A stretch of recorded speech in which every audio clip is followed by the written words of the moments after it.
Si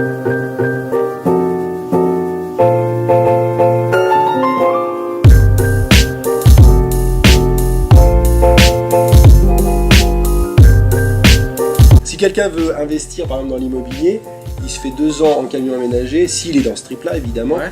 et il travaille à côté, il se met la blinde. Bonjour Deka, Salut, comment ça va? ça va très bien, merci. Donc explique-nous un peu qui tu es, ton âge, et puis ce que tu fais, ton activité professionnelle, ce que tu fais dans la vie. Eh bien, je m'appelle Deka, c'est un pseudo d'artiste, Deka. Je faisais du graffiti à l'âge de 15 ans. Je m'appelais Deka, voilà. Ensuite, j'ai fait de la musique, je m'appelais Monsieur Deka. Tu peux y retrouver quelques vidéos sur YouTube, notamment. Et maintenant, je suis artiste peintre professionnel. Je suis à la Maison des Artistes. Et je signe mes toiles par Deka. Voilà. C'est un nom d'artiste, un pseudo qui me suit depuis très très longtemps. On mettra tous les liens dans la description. Et aujourd'hui, le vif du sujet, c'est pas tout à fait ça. C'est plus exactement un mode de vie que tu as, que tu as adopté pendant un certain temps. J'aimerais bien que tu en parles un peu aux auditeurs. D'accord. Eh bien, tu m'as contacté parce que j'ai une chaîne YouTube qui s'appelle La vie dans ton camion aménagé. Et j'ai vécu pendant 3 ans dans un camion aménagé. Aujourd'hui, je fais des interviews comme toi, de personnes qui vivent en camion. Donc voilà, j'ai vécu cette expérience pendant 3 années de suite. Et je viens de terminer l'aventure très récemment. D'accord. Voilà. Donc la vie en camion. Alors, pour ceux qui se disent « Ah, la vie en camion, c'est pas mon truc », vous êtes sur un blog sur la liberté financière. Alors, vous allez voir tout à l'heure, je vais en parler. C'est pas forcément intéressant que pour les gens qui se sentent de vivre en camion. Vous verrez pourquoi. Je vais faire une petite anecdote par rapport à ça. Et ce que je voudrais savoir, on va parler un peu argent dès le début. Hein. Allez-y. Alors, avec combien on vit en camion aménagé, avec combien on peut vivre en tout cas. Toi par exemple. Je vais rester moi sur mon expérience personnelle parce que tout dépend du camion, de la taille du camion, de la consommation, des personnes qui vivent en camion. Moi j'étais tout seul, c'est différent, il y a des familles qui vivent en camion, donc les budgets sont différents. Moi j'avais besoin d'environ 500 €. J'étais très bien avec 500 €. 500 €, tu vis complètement, complètement, t'as pas besoin d'une rallonge, t'as pas besoin d'avoir d'épargne de côté ou quoi que ce soit. Non. Alors j'avais une épargne de côté parce que moi je suis assez économe. Sur mon compte bancaire j'avais un peu d'argent parce que j'ai travaillé pendant 10 ans en tant qu'éducateur. J'avais de quoi, j'avais de l'argent de côté. Et puis quand j'ai acheté mon camion, j'ai vendu tous mes meubles, tous mes biens. Donc j'avais déjà un apport, un petit apport sympathique. Qui me permettait en fait de ne pas stresser au niveau financier, au cas où il m'arrivait une grosse couille, quoi. Mais en fin de compte, j'ai pas eu besoin de toucher à cet apport-là, et j'avais 500 €, je m'étais fixé 500 € par mois, et j'ai réussi à vivre avec 500 € par mois pendant 3 ans. Et pourquoi 500 €? Je m'étais fixé cet objectif-là, et puis bon, je m'étais renseigné avant, parce que des gens qui vivent de cette façon-là, il y en a quand même pas mal en France et même en Europe, mais en France il y en a beaucoup et de plus en plus d'ailleurs, j'ai l'impression. Et c'est la moyenne, Et d'ailleurs la majorité des gens que j'ai rencontrés vivaient avec cette somme-là. Voilà. Donc ça veut dire que, j'imagine quelqu'un qui est au RSA peut quasiment, je sais pas combien c'est le RSA d'ailleurs, je sais pas si tu sais. Ça doit être 500 €. Ouais, donc en gros, avec un RSA, si on a déjà le camion bien sûr, on peut considérer, bon, faut un petit peu d'épargne de côté quand même au cas où, on peut considérer qu'on peut vivre de cette manière sans avoir besoin forcément de travailler à côté. C'est possible, je veux dire, c'est envisageable. Ouais, c'est envisageable. Donc, mais après, voilà, là encore, ça dépend des personnalités des gens. Bien sûr. Et puis des envies aussi matérielles de chacun. Tu vas nous détailler, parce que moi, je t'avoue, et je pense que nos auditeurs aussi se disent, attends, le mec, ça veut dire qu'il a quand même, entre guillemets, un toit, il peut voyager un petit peu, il n'a pas besoin de bosser, il peut se nourrir, il peut se laver, il peut se soigner, etc. Avec 500 €, donc ça veut dire que c'est presque impensable, quoi, c'est un rêve presque. Enfin, je sais pas, pour moi, c'est quand même assez impressionnant. Est-ce que tu pourrais nous détailler un peu tes dépenses poste par poste, grosso modo, quoi? Là encore, c'est très aléatoire parce que ça dépend si je circule ou pas, ça dépend si je voyage. Moi, j'étais assez statique, je restais dans la région d'Indre-et-Loire. Je suis parti en Italie, je suis parti dans le sud de la France, dans le nord également, mais je voyageais pas tout le temps. D'accord. À côté, moi, j'ai arrêté mon boulot d'édu pendant ces 3 années, mais je suis également artiste peintre, comme je l'ai précisé au départ, et il m'arrivait de vendre quelques toiles, et donc il fallait que je sois dans le lieu où je vendais mes toiles, et c'est surtout en Indre-et-Loire, parce que j'ai un lieu d'exposition ici. Bon, voilà, donc je restais essentiellement ici, puis j'ai les amis, puis voilà, j'avais pas envie tout le temps de voyager.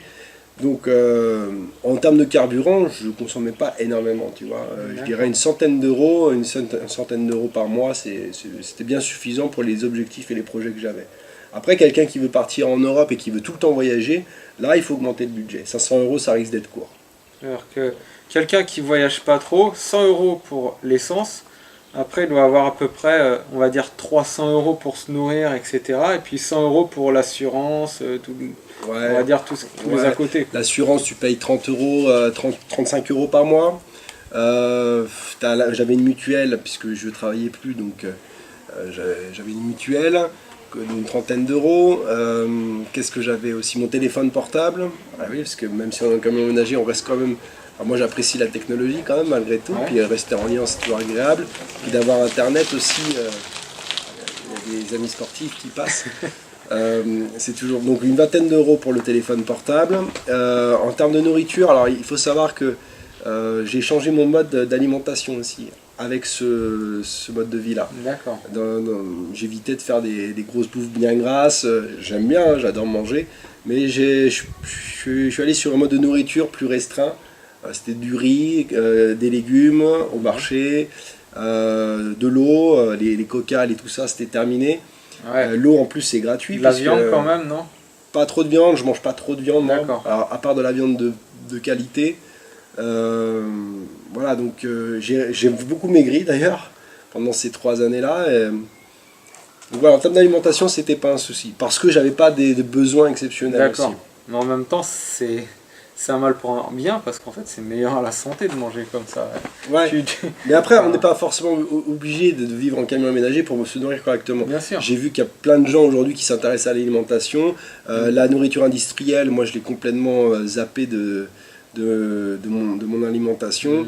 J'essaye de faire attention à ce que je bouffe, j'essaye de prendre des produits sains, des produits du terroir, des produits directement aux producteurs. Ça on en trouve partout à pas trop cher. Donc l'alimentation c'est pas vraiment un souci.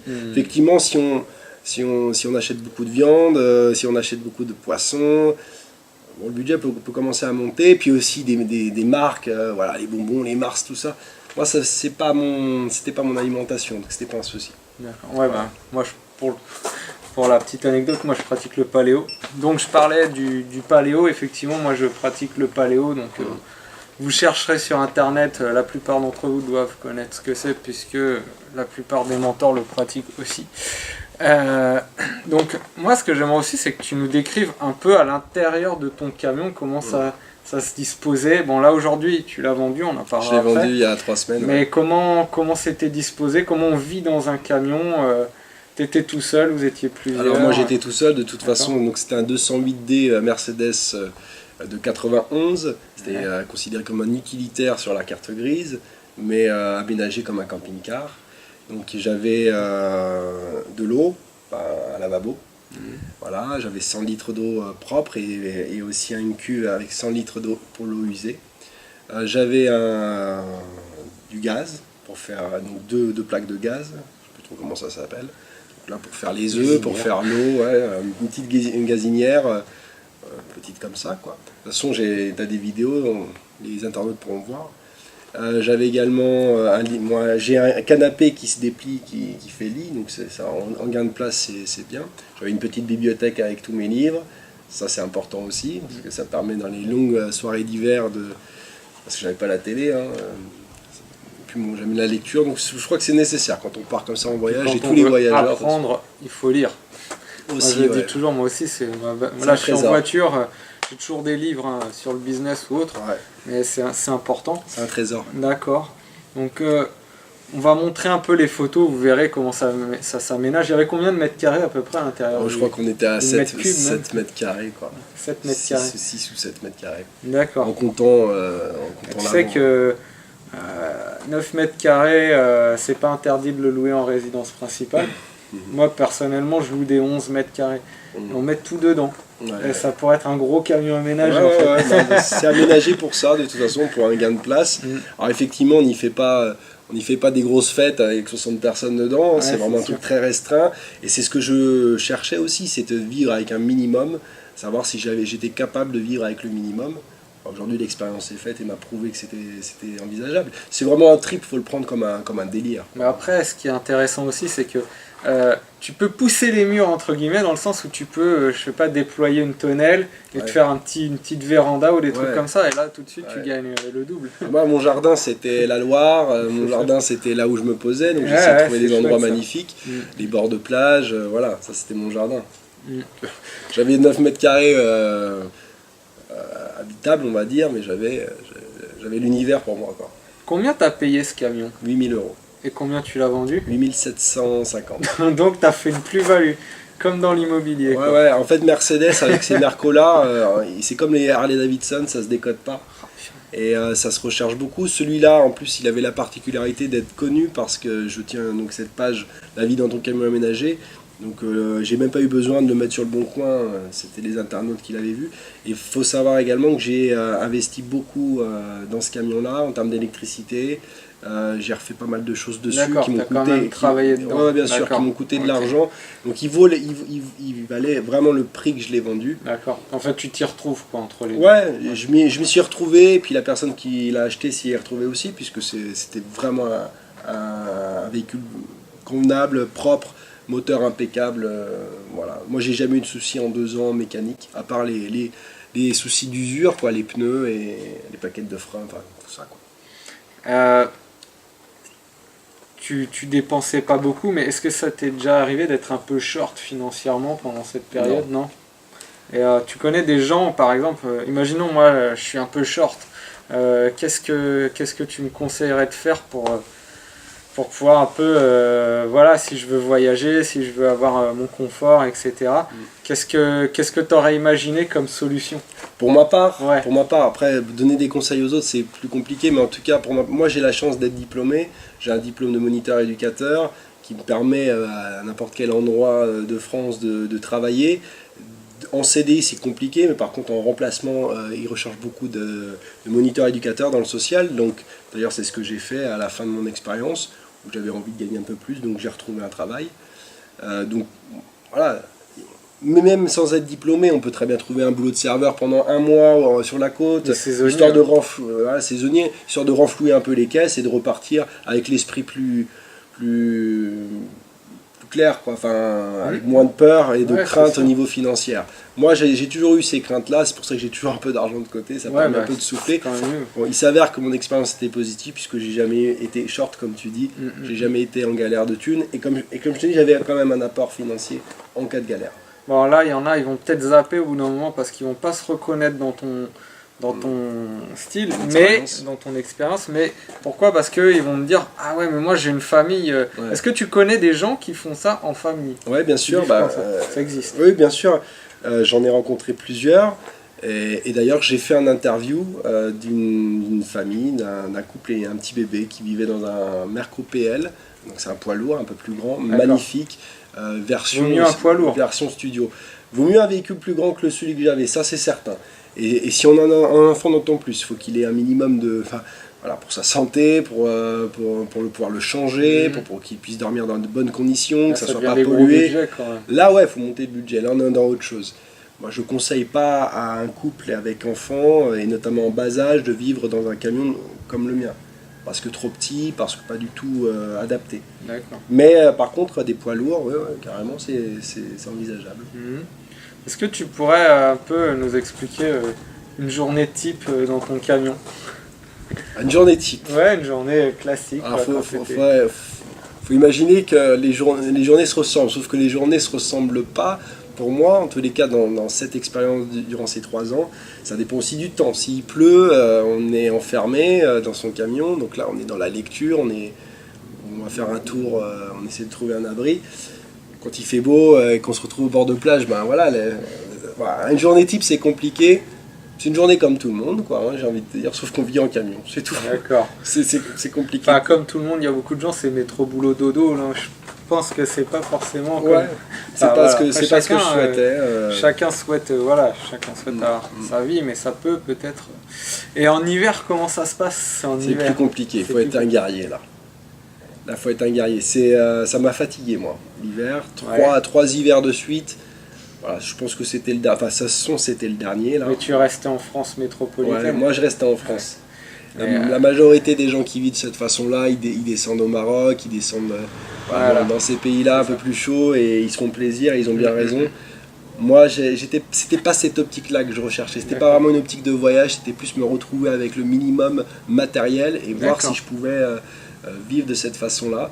Mais l'hiver, compliqué parce que même s'il y a une très bonne isolation, et j'avais un chauffage à pétrole, donc c'est ce que je déconseille vraiment. Ça sent mauvais. Ça sent très mauvais, alors il faut le mettre 10 minutes dehors, et ensuite quand tu l'éteins, tu le mets 10 minutes dehors également. C'est très galère, c'est un mode de vie qui est pas simple, hein. C'est très simple certainement l'été, au bord de plage, voilà, on s'imagine avec le van, le fameux combi, mais c'est pas tous les jours comme ça, l'hiver c'est galère.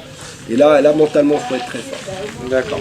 Là, tu vois, je rebondis quand même sur ce que je disais au début. Pour les personnes qui se disent oui, moi je me vois pas forcément vivre en van. Nous, dans la liberté financière, on investit, on prend des risques et on a peur. On a peur parce qu'on se dit mais qu'est-ce qui peut m'arriver de pire? Et moi, quand j'ai des solutions comme les tiennes, je me dis mais attends, même si je perds ma baraque, même si je peux plus... alors moi je suis pas locataire, mais je pourrais être locataire. Si je pouvais plus payer mon loyer ou autre, que je me retrouvais entre guillemets à la rue, en fait... ce qui m'arriverait de pire, c'est une vie quand même que tu as trouvé plutôt sympa au final. Voilà. Donc là voilà, dites-vous ça. Si je veux investir dans un bien immobilier, j'ai peur qu'il m'arrive... moi, j'ai jamais connu des personnes qui soient arrivées à la rue à cause d'un bien immobilier ou autre, mais imaginons que ça arrive. C'est pas la galère comme on voudrait vous faire croire à la télé. Vous serez pas dans un sac de couchage en plein milieu dans la rue. Non, vous pouvez avoir d'autres solutions. Lui, il a préféré vivre en France pendant l'hiver pour ces raisons. Moi, je pense qu'on pourrait par exemple aller dans le sud de l'Espagne l'hiver. Pourquoi? Parce que là-bas, déjà, il fait plus chaud, il fait à peu près 8 à 12 degrés. C'est déjà mieux. Et en plus, si vous êtes un peu short pour payer le voyage, c'est pas grave parce qu'en hiver là-bas, il y a du boulot. C'est la saison des agrumes. Moi, je suis dans les fruits et légumes, donc on a besoin de monde là-bas. Moi, je pense que si tu veux une solution. Ouais, bien sûr, si tu veux gagner de l'argent, il y a toujours moyen de gagner de l'argent. Ouais. Il y a toujours moyen de travailler, ne serait-ce une semaine ou deux, tu peux renflouer les caisses quand tu vis de cette manière-là, puisque tu vis avec le minimum. Donc il y a toujours des moyens. Après, voilà, faut pas être feignant, quoi. Et puis il faut aller frapper à la porte, faut envoyer son CV, enfin, faut y aller, quoi. Quand on veut, on peut, donc il y a pas de souci. Ouais, en fait, tu vois, quand on parle entre guillemets, je sais pas, on pourrait appeler des clochards. Moi, je pense que ces gens-là, c'est pas un problème d'argent qu'ils ont, c'est plus un problème d'ordre peut-être psychiatrique, parce qu'en fait, ils pourraient tout à fait vivre comme toi avec les moyens qu'ils ont, avec le RSA. J'imagine, peut-être que je me trompe. Ouais, mais... Je me permets de te couper, je pense que c'est pas vraiment ça. Il y a des gens aussi où la vie a été très très très très dure avec eux. Ouais. Moi, c'est un choix d'avoir fait ça. C'est un choix réfléchi, je l'ai travaillé, j'ai étudié les choses avant de partir. Tout était cadré dans ma tête. Je savais ce que je recherchais. Il y a certains SDF qui, eux, l'ont pas choisi. Ils étaient chefs d'entreprise. Je donne un exemple. Il y a des tas d'expériences. Chef d'entreprise, il se fait larguer par sa femme. Il commence à teaser à fond, alcoolique. Voilà. Puis c'est la descente aux enfers. Et il n'y a pas de choix d'être dans la rue. Il n'y a pas de choix. C'est même pas, d'ordre psychiatrique. Psychologique, tu vois. Parce que, bah oui, forcément, s'il se retrouve là, c'est que quelque part, il a un peu abandonné, entre guillemets. Ouais. C'est ça. Alors que, même en n'ayant rien, il pourrait rebondir et se dire, allez, je vais peut-être trouver une solution, et le camion aménagé, ça peut en être une. D'ailleurs, est-ce que tu connais des gens qui étaient justement dans cette situation et qui, après, en rebondi, après, vivaient en camion aménagé, bien tranquille. Des gens que j'ai rencontrés, j'ai pas rencontré de personnes qui se sont retrouvées à la rue et qui ont acheté un camion. Les gens que j'ai rencontrés, la plupart travaillaient en même temps. Ouais. C'était un choix. Ouais, c'était plus un choix. Mais parce que les gens que j'ai rencontrés, dans la vie en camion aménagé, tu rencontres des cons et tu rencontres des gens formidables. C'est comme la vie normale en fait. Moi j'étais attiré par les gens qui étaient dans le même trip que moi, tu vois, qui étaient dans cette optique-là. Donc il y a certainement des gens qui, eux, étaient à la rue et ont trouvé ce mode de vie. Moi j'en ai pas rencontré. D'accord. Parce que ma vie a fait que j'ai attiré d'autres personnes. Ok. Alors, les gens ils doivent se dire, mais pourquoi on se prend la tête avec un camion aménagé alors qu'il existe de magnifiques camping-cars? Ouais. C'est quoi la différence et pourquoi ce choix plutôt qu'un camping-car? Alors j'ai rencontré également des gens qui vivaient en camping-car et qui vivaient de la même manière que moi. Le camping-car c'est un petit peu plus cher quand même. Ça dépend du camping-car, ça dépend de l'année où tu l'achètes, parce qu'aujourd'hui tu peux trouver des camping-cars à 3500, 4000 balles sans problème, mais il n'a pas la modernité, la technologie, ouais, c'est de l'époque quoi. Okay. En entretien, ça coûte plus cher un camping-car qu'un camion aménagé. Et puis, moi, je voulais un camion aménagé parce que je pouvais me faufiler un peu partout. À part en hauteur, là, dans certains parkings, je ne pouvais pas passer. Ouais. Mais par contre, il n'y a pas de loi qui... J'étais pas camping-car, donc je pouvais être en Italie, je te donne un exemple. En Italie, j'étais face à la mer tout le temps. Je me arrêtais, je me posais, j'avais la plage à côté, la mer en face. Aucun camping-car peut faire ça, ils se font virer tout de suite par la police. Un camion aménagé, sachant que c'est un utilitaire, bon bah ils savent pas trop, les lois sont pas très claires avec ça, donc voilà, j'ai profité du système. C'est ça, ouais, mais c'est le faire intelligemment. C'est un peu comme dans l'immobilier, tu vois, à Paris, on n'a pas le droit de faire de location saisonnière à l'année d'appartements. D'appartements, mais il y en a, ils achètent des locaux commerciaux à usage mixte et dedans il y a l'habitation. Et du coup, ils le mettent en habitation. Et ça, c'est pas illégal. Il y a des lois, bien sûr, il faut juste se renseigner. Jusqu'au jour où ils vont s'en rendre compte, que tout le monde, l'info va se passer, tout le monde va savoir, et là, l'État, il va commencer à... Bien sûr. Donc, si vous voulez vous mettre en camion aménagé, attendez pas trop, parce que les lois peuvent peut-être changer. Mais bon. Après, ceci étant, dans les coins comme spécial camping-car, on y rencontre aussi des gens formidables. Parce que bon, le but de cette expérience-là, elle est financière évidemment, parce qu'on économise énormément, surtout si on travaille à côté. Alors là, si quelqu'un veut investir par exemple dans l'immobilier, il se fait 2 ans en camion aménagé, s'il est dans ce trip-là évidemment, et il travaille à côté, il se met la blinde. S'il gagne 1500, 2000 balles de côté, il se met 1500 tous les mois de côté. Quoi. Voilà. Donc, ça j'y avais pas pensé, mais c'est vrai. Ça peut être une idée. Moi au début, c'est ce que j'ai fait, parce que je travaillais à côté. En plus, avec la peinture, je me permettais de faire des rentrées d'argent également. Et c'est pour ça que j'ai jamais autant économisé d'ailleurs que depuis que j'étais en camion. D'accord. Déjà, ça permet d'économiser. Mais ça dépend encore des gens. Et il y a des grands dépensiers aussi. Est-ce que tu connais des gens pour qui ça s'est mal passé? Parce que là, j'entends les sceptiques dire ouais, mais c'est dangereux ou je sais pas quoi, il y a un problème. Ils savent pas quoi, mais il y a forcément un problème. Est-ce que tu connais des gens pour qui ça s'est mal passé? Cette expérience. Là de tête tout de suite, je vois pas, non. Et toi, ton anecdote, ce qui t'est arrivé de pire pendant cette expérience, est-ce que tu as une anecdote? Je dirais l'hiver quand même. C'est vraiment il y a des jours en hiver, c'était douloureux quoi. Mais t'as pas eu des problèmes? On peut penser, est-ce qu'on va se faire voler son camion? Chez nous, les camions aménagés qui sont au bord des forêts, c'est pas forcément des gens qui font du camping, c'est plutôt des dames, tu vois, de complaisance. Est-ce qu'on t'a pris pour une dame de complaisance? Oui, ça m'est arrivé à Paris. Ça m'est arrivé à Paris.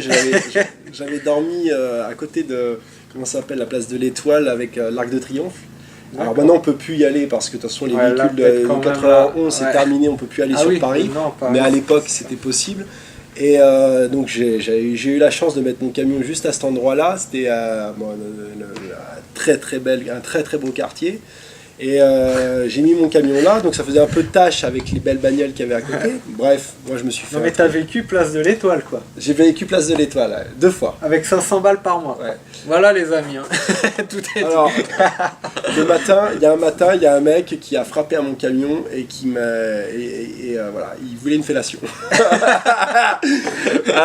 Donc je lui ai gentiment dit qu'il fallait aller voir un petit peu plus loin quoi, parce que ça se peut. Mais ça fallait s'y attendre. Bon, on était un peu sur les choses un peu pessimistes. Non, fais-nous un peu rêver quand même. Qu'est-ce que tu as visité comme pays, comme endroit? Quels ont été tes meilleurs spots? Vas-y. Malheureusement, je vais pas faire vibrer les voyageurs, en tout cas ceux qui aiment voyager, parce que c'était pas ça, je le dis, je le répète, c'était pas ça l'objectif de base. Au départ, je voulais pas partir en Europe, je voulais vivre avec le minimum dans un camion, voilà. Ensuite, j'ai voyagé en Italie. C'était vraiment ce voyage-là qui m'a vraiment le plus plu. Je me suis retrouvé à côté des 5 terres. Les 5 terres, pour ceux qui ne connaissent pas, je vous conseille vivement d'y aller. C'est absolument magnifique. Il y a la mer, une mer magnifique avec la montagne. C'est des petits villages.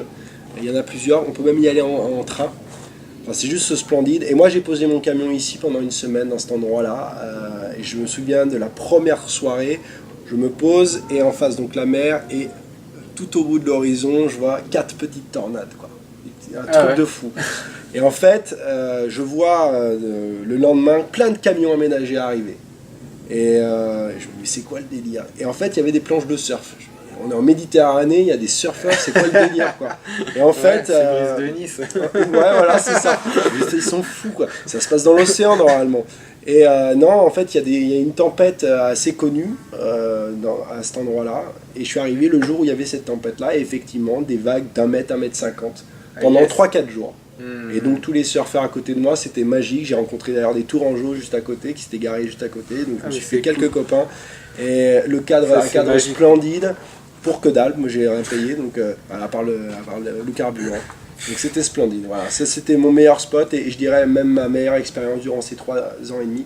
Après, la deuxième, elle est plus globale, elle est générale. C'est la fierté d'avoir vécu de cette façon-là et de vivre avec ce minimum. Et donc j'ai appris à me connaître en fait.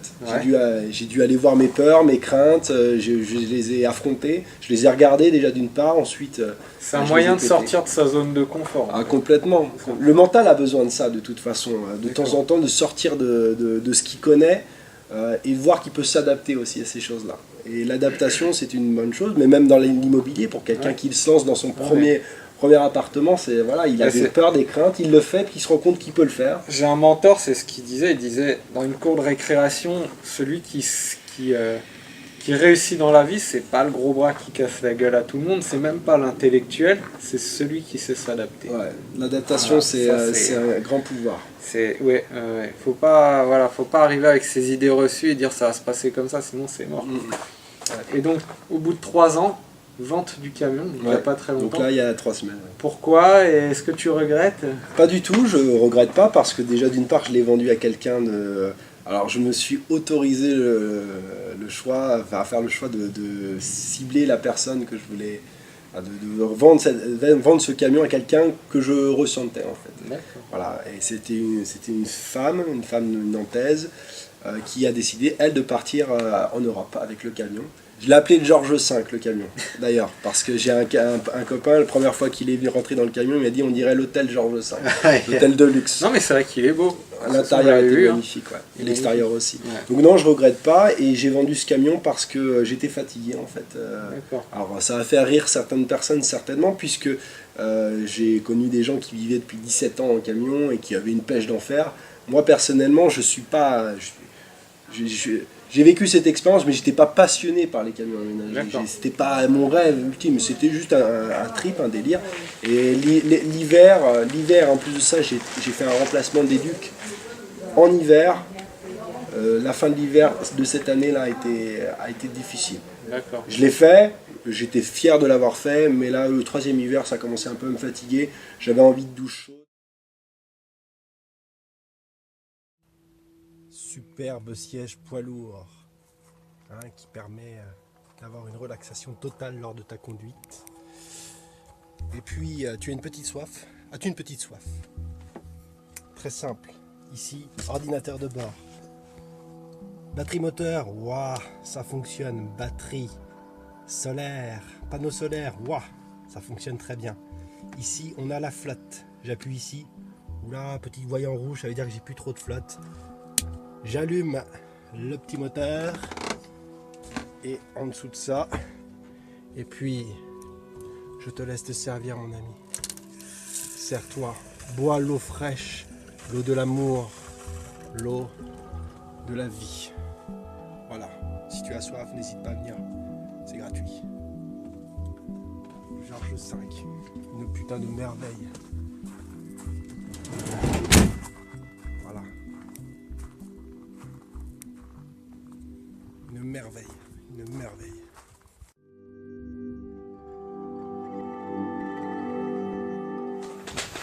Donc l'hiver c'était compliqué, mais comment t'as fait pour te laver, qu'est-ce qu'on peut aménager dans ce camion? Parce que voilà, on se dit l'hiver ok, mais on peut quand même faire des choses, dis-moi. Bah, tu peux aménager une douche, il y a une possibilité de mettre un chauffe-eau et puis mettre une petite... Mais bon, il faut de la place. Sur le 208D, c'était pas le cas, donc moi je me lavais avec... je faisais la toilette du chat, ce qu'on appelait la toilette du chat, c'est-à-dire on fait chauffer de l'eau dans une petite cuvette et puis voilà, on fait son petit nettoyage. Ça marche très bien, aucun problème d'hygiène. Sauf que ça prend du temps, voilà, à faire ça. C'est aussi ça qui est long et fatigant, et notamment en hiver, puisqu'en été, on a toutes les douches publiques sur les plages, ça c'est formidable, il n'y a pas de souci. Mais c'est en hiver où c'est plus compliqué. Voilà, il suffit d'aménager, avoir quelques idées, être un peu bricoleur, et puis on arrive à faire des trucs sympas. Et t'as des camions un peu plus gros que le tien, Bien sûr. On peut avoir des camions, enfin je veux dire, le mien... utilitaire, quoi, toujours en restant en utilitaire. Ouais, alors, t'as le poids lourd. Non, sans parler de poids lourd, vraiment avec le permis B, quoi. Ouais, t'as pas plus grand, enfin, c'est quoi, c'est peut-être 50 cm de plus. Ouais. Voilà. Ça change pas grand chose. Ouais, là, faut passer dans la gamme poids lourd. Alors, t'as des poids lourds pas très grands, qui sont... Attends, là, je me suis un peu loupé. Tu comprends ça? T'as des... Après, non, voilà, je sais plus. Tu disais, tu as des poids lourds qui sont plus importants. Ouais, t'as des poids lourds où là, t'as toute la place que tu veux, tu peux faire un studio dans un poids lourd. Après, en utilitaire, plus gros qu'un 208D, t'en as d'autres, mais c'est vraiment peu de place. D'accord. Pas grand chose, quoi, en plus. Et en termes de hauteur, ça va, tu peux te mettre debout? Moi j'étais debout, je fais 1m75, donc je suis pas très grand, je suis pas petit, mais je suis pas très grand non plus. Donc je me mettais debout, ça c'était l'avantage par contre. J'aurais pas voulu un utilitaire où je me penche quotidiennement, ça aurait pas été possible et ça aurait pas été trippant du tout. Par contre, tu passais pas dans tous les parkings avec ça? Ouais, 2m80. 2m80. Donc les parkings d'Auchan, tout ça, on laisse tomber.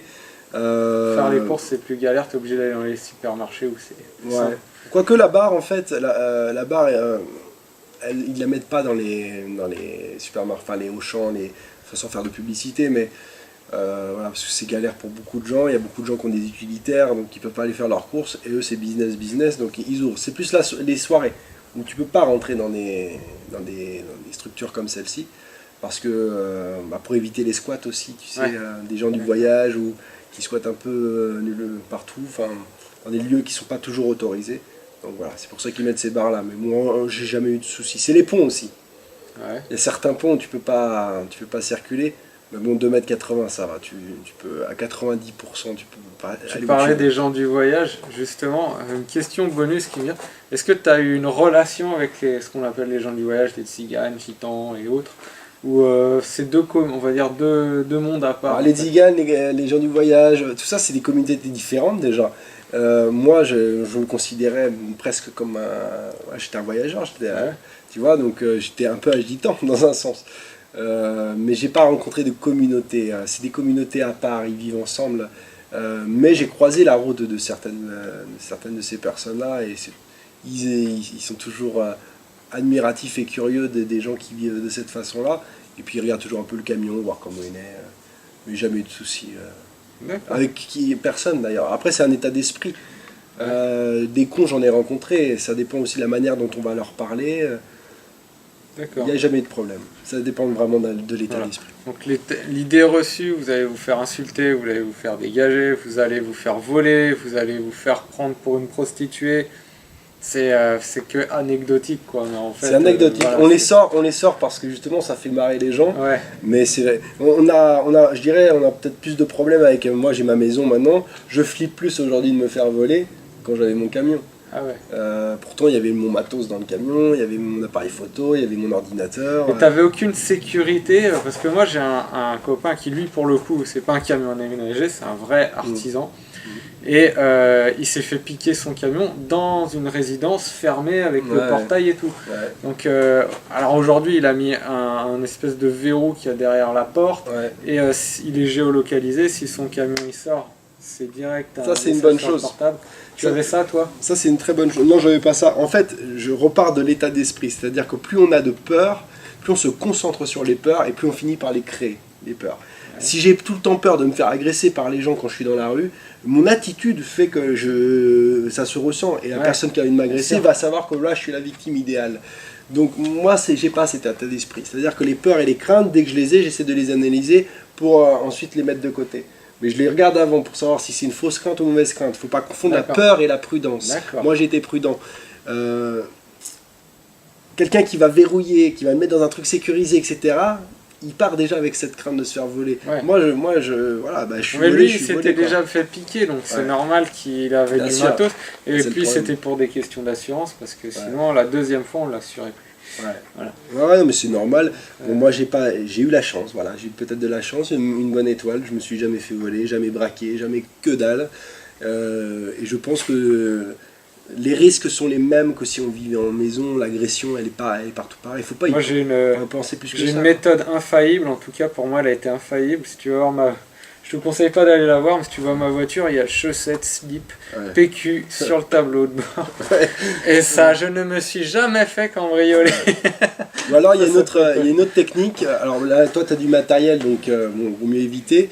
Mais si tu n'as pas de matos, ou très peu de matos, tu laisses ouvert. Ça évite de péter, que les mecs pètent des vitres, etc. Et s'il n'y a rien à voler dedans, ils ressortent tout de suite. Donc voilà, moi mon appareil photo et mon ordinateur, j'avais toujours un sac où quand je sortais, je le prenais quand même. Je le prenais avec moi, bon ça me rassurait certainement. Et puis j'en avais besoin aussi pour travailler, je me mettais dans un petit café, je travaillais sur mon ordinateur. Voilà. Le camion, des fois je le fermais pas, quoi. Enfin, il n'y a rien à voler, ils vont voler quoi? Une boîte de Nesquik, des pâtes, un coussin. Non mais ils peuvent voler le camion lui-même. Ouais, mais alors, un utilitaire blanc aménagé, oui, je conseille de faire attention parce que voilà. Il y en a tellement que ça. Et le mien, c'est un 208D marron et noir avec une galerie au-dessus. Puis il y avait en plus, on avait rajouté une galerie en bois pour mettre l'étoile. Alors celui-là, il était repérable à 20 km. En plus de ça, j'ai cette page de camion aménagé où il est connu ce camion. Donc il suffit que je mette un mot là, on m'a volé mon camion, dans les 10 minutes on le retrouve. Ça c'est une bonne idée aussi. Vous êtes le seul à avoir un truc comme ça, un truc reconnaissable. Tu fais une fresque sur ton camion. Ou alors, voilà, c'est ça, où tu fais, c'est ça, tu fais une fresque, tu mets un autocollant, un truc bien repérable, où tu gribouilles le dessous de ton camion, tu vois. Tu mets un repère, tu fais un bonhomme, tu vois, pour dire, si vous voyez ce camion là, essayez de regarder là, vous verrez il y a un écriteau. Enfin voilà, après c'est de la démerde, c'est de l'idée quoi. Bon, on va pas vous retenir plus longtemps, j'espère que vous aurez apprécié cette vidéo un peu insolite et que ça vous aura donné des idées, que ça vous aura empêché d'avoir à nouveau peur pour investir ou autre, ou pour avoir un mode de vie un peu différent. Voilà, je vous dis à très bientôt sur mesmentors.fr. Ciao. Ciao.